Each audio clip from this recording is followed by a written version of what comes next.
Hello friends, आप सभी ने देखा होगा कि वी एज ह्यूमन बीइंग्स अपने अपने लाइव्स में एक प्राइमरी रोल अदा करते हैं, प्ले करते हैं। जैसे income generation in the family, ये अगर प्राइमरी रोल है, लेकिन इसके अलावा हम काफ़ी सारे अदर रोल्स भी प्ले करते हैं। जैसे वीकेंड्स में हाउस होल्ड शोर्स किए, घर में काम किया, या कुकिंग में हेल्प की, फिर सोसाइटी में और सोसाइटी के सेक्रेटरी की तरह काम किया, या और ऐसे बहुत सारे दूसरे रोल्स होते हैं। लेकिन हमारा एक प्राइमरी असाइंड रोल होता है, डेजिग्नेटेड रोल होता है, और फिर हम ये बाकी सारे रोल्स करते हैं। हमारी बॉडी के ऑर्गन सिस्टम्स का भी कुछ ऐसा ही है कि हर एक सिस्टम को एक प्राइमरी असाइंड डेडिकेटेड रोल दिया हुआ है, जो उसका डेजिग्नेटेड रोल है, और उसके अलावा दूसरे रोल्स प्ले करने के लिए दिए। तो हम आज ये देखने वाले हैं, जैसे कि रेस्पिरेटरी सिस्टम, लंग्स, इसका मेन काम है रेस्पिरेशन का, लेकिन there are non respiratory functions of the respiratory system. Kidneys, excretory function है मेन, लेकिन non excretory functions of the kidney. Heart, digestive tract, ये सब भी उनके प्राइमरी रोल्स कुछ है, और उसके अलावा भी वो सेकेंडरी रोल्स, या सेकेंडरी नहीं लेकिन दूसरे अदर रोल्स प्ले करते हैं। तो चलिए इस वीडियो में हम देखने वाले हैं non respiratory functions of the lungs, जो कि बहुत सारी यूनिवर्सिटीज़ में शॉर्ट नोट की तरह आता है 5 मार्क्स 7 मार्क्स के लिए। चलिए आइए देखते हैं कि ये क्या क्या ये रोल्स हो सकते हैं। पहला रोल है डिफेंस में। देखिए, रेस्पिरेटरी सिस्टम कह लो या लंग्स कह लो, एक डिफेंस मैकेनिज्म में इन्वॉल्व है। जैसे कि स्नीज रिफ्लेक्स, कफ रिफ्लेक्स, ये रिफ्लेक्सेस क्या करते हैं? They don't allow the foreign particle to reach the alveoli. अगर वो पार्टिकल, फूड पार्टिकल हो सकता है, फॉरेन पार्टिकल हो सकता है, अगर वो अपर रेस्पिरेटरी ट्रैक्ट में है तो स्नीज रिफ्लेक्स इनिशिएट होगा। अगर वो लोअर रेस्पिरेटरी ट्रैक्ट में है तो कफ रिफ्लेक्स इनिशिएट होगा। कैसे होता है ये? सपोज कोई पार्टिकल अगर लोअर रेस्पिरेटरी ट्रैक्ट तक पहुंचा, तो होता यह कि पहले एयर इनहेल की जाती है, लंग्स में भर ली जाती है, फिर वोकल कॉर्ड्स क्लोज की जाती है, और फिर एक एक्सप्लोसिव बार्क के साथ air is pushed out, so that वो पार्टिकल जो वहां पहुंचा है वो उसके साथ साथ बाहर निकल आए। स्नीज रिफ्लेक्स का भी वैसा ही है, वो अपर रेस्पिरेटरी ट्रैक्ट में। उसके अलावा movement of the cilia, respiratory passages are lined by cilia from inside, तो मूवमेंट उनकी ऑपोजिट डायरेक्शन में होती है, तो ऐसे कोई पार्टिकल्स होंगे, कुछ भी मटेरियल होगा, तो वो भी इस तरीके से थ्रो आउट हो सकता है। उसके अलावा alveolar macrophages and dendritic sales, antigen presentation, antigen recognition, and उसके बाद उसका सूटेबल जो भी डिस्पोजल होगा एंटीजन का, तो इस सब में ये alveolar macrophages and dendritic sales ये काम आते हैं। तो immune function is a very important function, non respiratory function of the lungs. दूसरा फंक्शन है स्पीच। आपको पता है स्पीच के दो पार्ट्स हैं, सेंट्रल स्पीच अपैरेटस यानी हमारे ब्रेन के स्पीच सेंटर्स। अब वहाँ डिसाइड होगा क्या स्पीच करना है, क्या बोलना है। उसके बाद signals are sent down to the lungs. Lungs and the other organs are called as peripheral speech apparatus, खास करके लंग्स, और उसके बाद vocal cords and organs of the oral cavity. तो अब यहां पे क्या होने वाला है? एग्जीक्यूशन होगा स्पीच का। कैसे होता है? दो स्टेप्स, एक होता है फोनेशन यानी प्रोडक्शन ऑफ साउंड, और दूसरा होता है articulation, means conversion of that sound into A spoken word. तो देखो, जब लंग्स से एयर एक्सपेल आउट हो रही है एक्सपीरेशन के वक्त या स्पीच करते वक्त, when the air is being expelled out, तो वोकल कॉर्ड्स के वाइब्रेशंस होंगे, vocal cord will be put into vibrations. इससे साउंड जनरेट होगा, जिसे मैं कह रहा हूं फोनेशन। और फिर ये साउंड जब ओरल कैविटी से बाहर आ रहा है, तब organs of the oral cavity perform articulation. Articulation means जोड़ना, एक दूसरे को जोड़ना। तो एक खास तरीके से वो organs of the oral cavity जोड़ेंगे और उस साउंड को स्पोकन लेटर में कन्वर्ट करेंगे। जैसे कि पी, अगर पी कहना है तो साउंड जब बाहर आ रहा है तब लिप्स को एक तरीके से मुड़ना पड़ता है, मोड़ना पड़ता है, जोड़ना पड़ता है, आर्टिकुलेशन जिसे कहा जाता है। तो वो P ये वर्ड प्रोनाउंस या ये लेटर प्रोनाउंस होगा, C, T, अलग अलग तरीके से हम आर्टिकुलेट करते हैं और वो लेटर प्रोड्यूस होता है। तो स्पीच एन इंपॉर्टेंट फंक्शन। उसके बाद वाटर बैलेंस, बहुत ज़्यादा इंपॉर्टेंट नहीं है लंग्स से, लेकिन है। कैसे? तो there is something called as insensible water loss. हमारा नॉर्मल जो water loss from the body होता है, आउटपुट इनटू द यूरिन या डाइजेस्टिव ट्रैक्ट से लॉस होता है, उसके अलावा there is something called as insensible water loss, यानी जो ऐसे नॉर्मली दिखाई नहीं देता लेकिन होता है, उसको कहते हैं इनसेंसिबल वाटर लॉस। लगभग 700 ml के आसपास डेली इनसेंसिबल वाटर लॉस होता है हमारी बॉडी से। उसका आधा यानी 350 ml के आसपास वो लंग्स से होता है।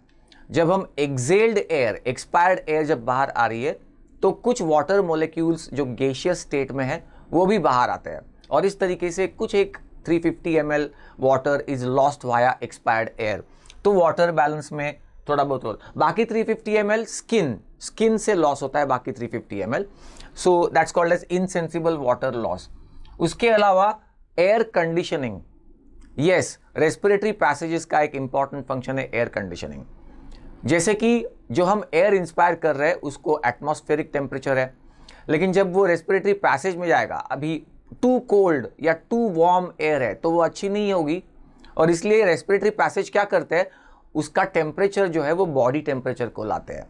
So normally it requires warming of the air. और दूसरा फंक्शन है ह्यूमिडिफिकेशन ऑफ एयर। देखिए, अगर बहुत ड्राई एयर इनहेल करते रहे हम और वो अल्वियोला तक पहुंच गई या लोअर रेस्पिरेटरी पैसेजेस तक पहुंच गई, तो वहां पे dryness and mucus plugging of small airways हो सकती है। ये कैसे प्रिवेंट होता है? By humidification of air. जैसे ही हम एयर इंस्पायर करते हैं वो रेस्पिरेटरी पैसेजेस में चली जाती है, तो water molecules evaporate and they are added to the inspired air. This is called as humidification of air, so that उसको आगे चल के उसका ऑक्सीजन जो है वो प्रॉपरली डिफ्यूज भी हो सके from the alveoli etcetera. Next function is olfaction. सीधी बात है, आई मीन ऑल्फैक्टरी केमिकल्स जो है वो डिपॉजिट होना in the nose and eventually हमें स्मेल का परसेप्शन होना, तो इसमें हमारी इंस्पायर्ड एयर, एक्सपायर्ड एयर, ये सब काम आता है। सो ऑल्फैक्शन में भी रोल प्ले किया गया है by the respiratory system. Removal of small emboli from the circulation.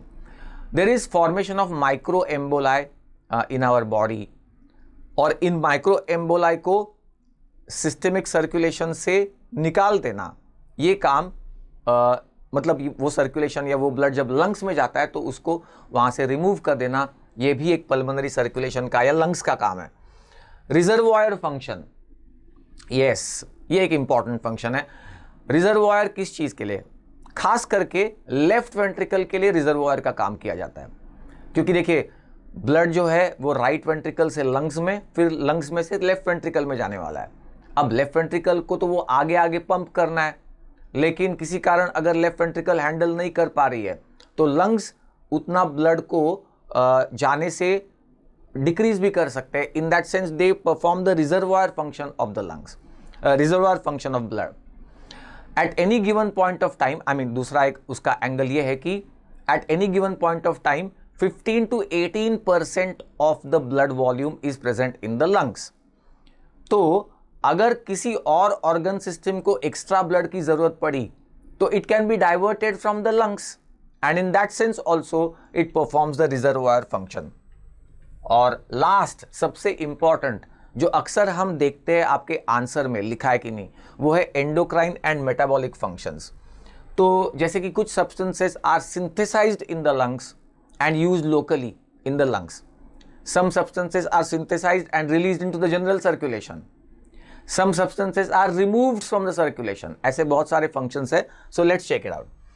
Synthesized and used locally, surfactant. जी हाँ, surfactant which contains DPPC, दूसरे phospholipids, apoproteins, तो ये एक तरीके का metabolic function है। Type 2 pneumocytes इन सारे मटेरियल्स का मेटाबॉलिज्म करके वो सर्फैक्टेंट जनरेट करती है, और उससे सरफेस टेंशन कम होता है, अल्वियोलाई का डिस्टेंशन ईजी हो जाता है। Synthesised and released into the general circulation, prostaglandins, kallikrein, histamine, these are synthesised in the lungs and released into the general circulation.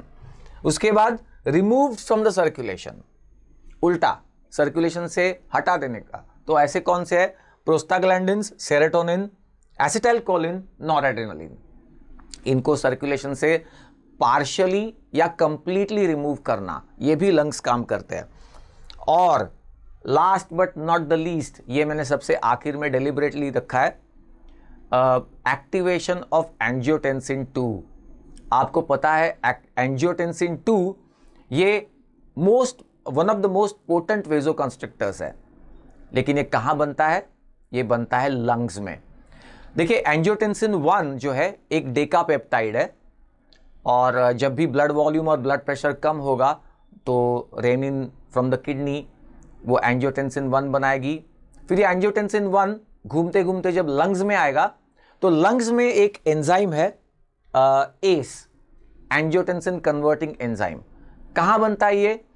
तो लंग्स में जो ब्लड वेसल्स है, कैपिलरीज, उनकी अंदर की एंडोथेलियल लाइनिंग है, those endothelial cells will synthesize angiotensin converting enzyme, and this enzyme will then convert angiotensin 1 to angiotensin 2।